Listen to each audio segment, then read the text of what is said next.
একটি pro resistance hacker group ইসরায়েলের গুরুত্বপূর্ণ সামরিক প্রযুক্তি ফাঁস করে দিয়েছে। এর ফলে ইসরায়েল দীর্ঘদিন ধরে এককভাবে নিজেদের অধীনে রাখা প্রযুক্তির দখলদারিত্ব হারিয়েছে, এমনটি দাবি করে খবর প্রকাশ করেছে ইরানের Tasnim news agency. Cyber support front নামের প্রতিরোধ গোষ্ঠীটি সাইবার হামলার মাধ্যমে দুটি প্রধান ইসরায়েলি সামরিক পণ্যের গোপন নথি প্রকাশ করেছে। প্রথম প্রযুক্তিটি হল হ্যাটোরিক্স। এটি স্থলভিত্তিক গোয়েন্দা ও লক্ষ্য শনাক্তকরণ ব্যবস্থা, যা দূরপাল্লায় নিখুঁত হামলার জন্য ব্যবহৃত হয়।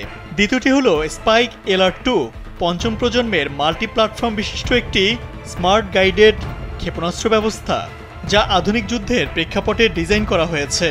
এই দুই প্রযুক্তি সিআর কাস্টিং এক্সাক্ট নামের একটি সামরিক শিল্প প্রতিষ্ঠানের তৈরি। প্রতিষ্ঠানটি রাফায়েল এবং এলবিট সিস্টেমের চুক্তিভিত্তিক সরবরাহকারী। আঞ্চলিক নিরাপত্তা বিশ্লেষকদের মতে এই প্রযুক্তিগুলো সম্প্রতি গাজা, লেবানন ও ইরানের ভূখণ্ডে ইসরায়েলের সামরিক অভিযানে ব্যবহার করার জন্য মোতায়েন করা হয়েছিল। সাইবার সাপোর্ট ফ্রন্ট জানায় তারা সিআর কাস্টিং এক্সাক্টের শিল্প অবকাঠামোতে প্রবেশ করে পূর্ণমাত্রার ডাটা ভাঙতে পেরেছে। তাদের এই সাইবার অভিযান মূলত ইসরায়েলের সামরিক শিল্প কমপ্লেক্স ভেঙে ফেলার একটি বৃহৎ কৌশলগত অভিযানেরই অংশ।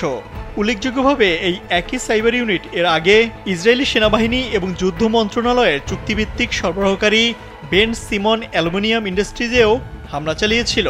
সাইবার ফ্রন্ট দাবি করে জানায় তারা সেই প্রতিষ্ঠানে সব অপারেশনাল সিস্টেম অকার্যকর করে দিয়েছে এবং গুরুত্বপূর্ণ সামরিক স্থাপনাগুলোর সঙ্গে জড়িত গুরুত্বপূর্ণ সব তথ্য হাতিয়ে নিয়েছে। তথ্যগুলো প্রতিরোধ আন্দোলনের ক্ষেপণাস্ত্র ইউনিটের কাছে এর মধ্যে হস্তান্তর করা হয়েছে।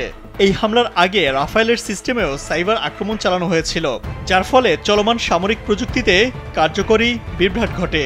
বিশ্লেষকরা সতর্ক করে বলেছেন, ইসরায়েলের সামরিক প্রযুক্তির সরবরাহ নেটওয়ার্কের ক্রমাগত দুর্বলতা প্রকাশ পাচ্ছে। ভবিষ্যতে তাদের সামরিক প্রযুক্তি খাতে আরও ভয়াবহ হামলা আসতে পারে।